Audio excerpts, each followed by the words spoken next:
Valhalla, a name that conjures images of a grand hall where the bravest warriors feast and battle for eternity.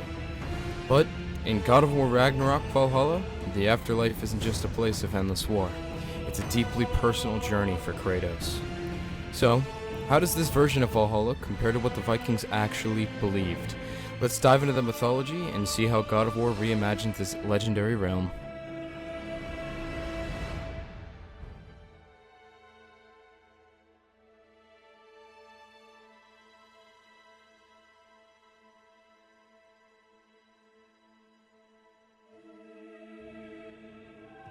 You are cruel and arrogant and selfish. But you are more than that. You have always been more than what others saw. You are more than that. To understand Valhalla, we need to look at the Norse myths. The Vikings believed that warriors who died gloriously in battle were chosen by the Valkyries to enter Odin's Great Hall. This was no ordinary afterlife, however. It was a warrior's paradise, where the fallen would fight all day, die, be resurrected, and then feast all night, preparing for the final battle of Ragnarok. Valhalla is described in texts like the Poetic Edda and Prose Edda, where it stands as a massive hall with golden shields for a roof, spears as rafters, and an endless supply of food. But not all who died found themselves in Valhalla. If you didn't die in a battle, you may have found yourself in Helheim. Kratos. Zeus. Zeus? My father. Your father was Zeus? Well, that explains a lot. What is that place? Never go there. Understand?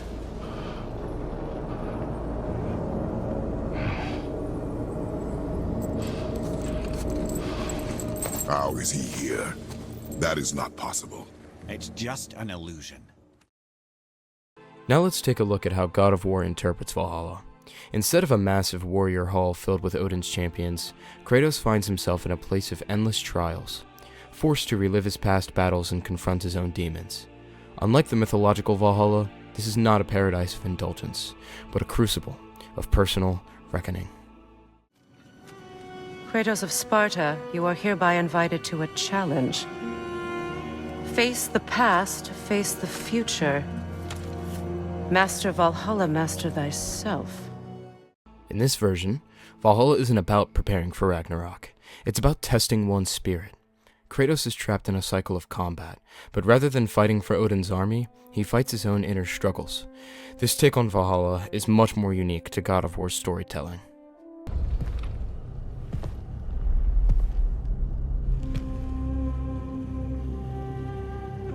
What can I say to you?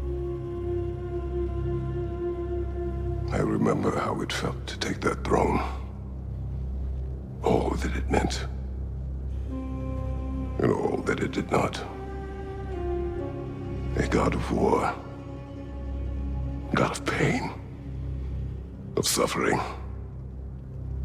Of destruction.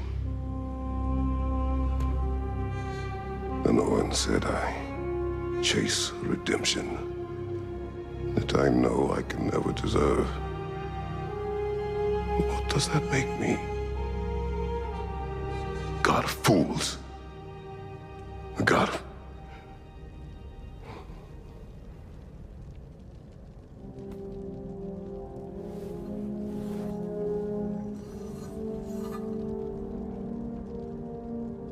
hope. When all else is lost.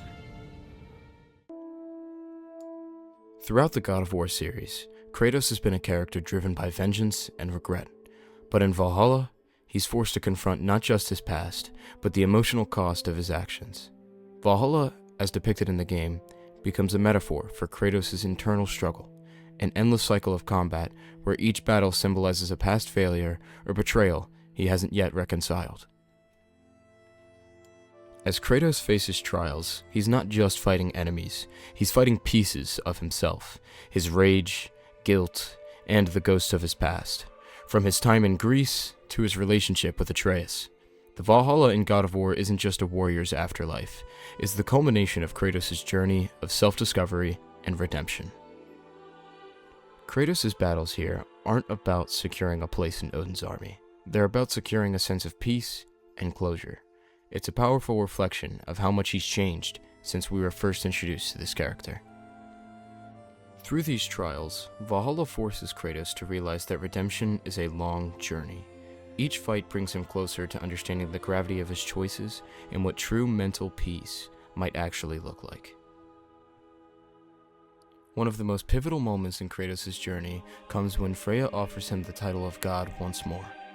After everything Kratos has been through, after all the battles and the painful lessons learned, Freya's offer symbolizes both an opportunity and a curse.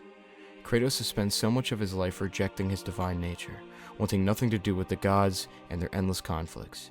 Yet here, as Ragnarok comes to an end, he's faced with the proposition of becoming a god once again. This time, with the chance to redeem his past mistakes and help build a new world. But Kratos' response shows his growth. He rejects it.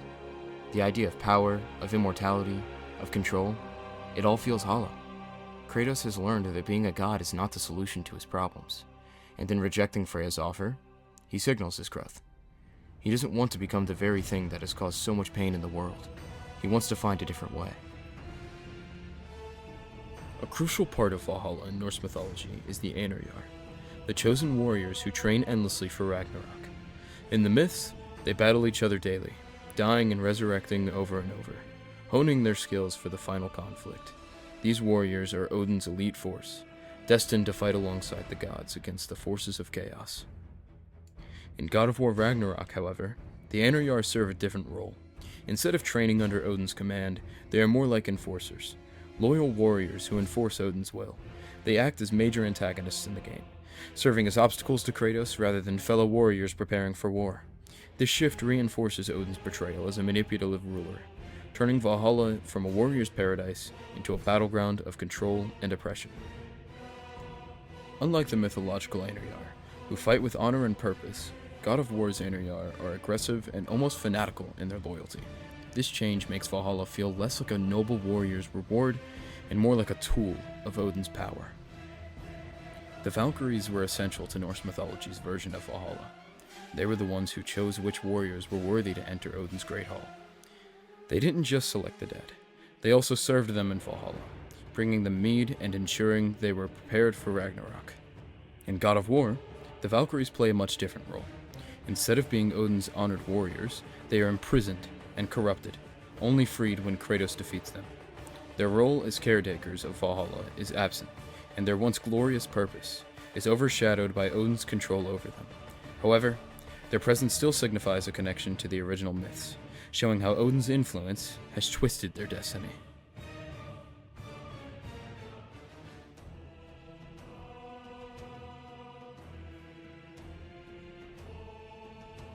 As Kratos navigates the afterlife, questions of where his enemies went arise. God of War leaves this up for our interpretation. I'd imagine that most are trapped in their own versions of Valhalla, while others may have ended up in Helheim.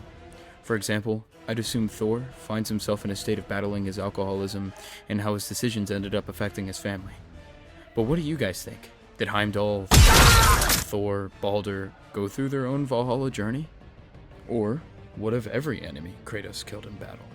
What is the purpose of Valhalla for any leftover Einherjar or those who may have gone on their own journey after death? Now that Ragnarok has come to an end and Odin is dead, maybe we'll have these questions answered in the next game. So, is Valhalla in God of War Ragnarok a warrior's paradise or a prison? It's both. It's a place of reflection, where the ghosts of the past can never truly escape.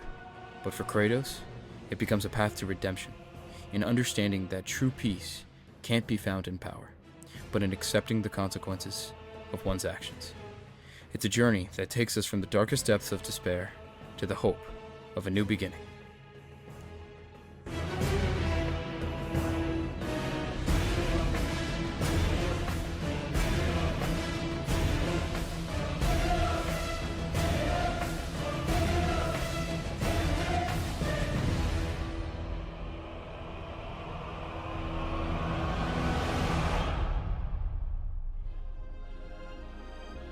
I hope you guys enjoyed this semi-part 2 of my first video.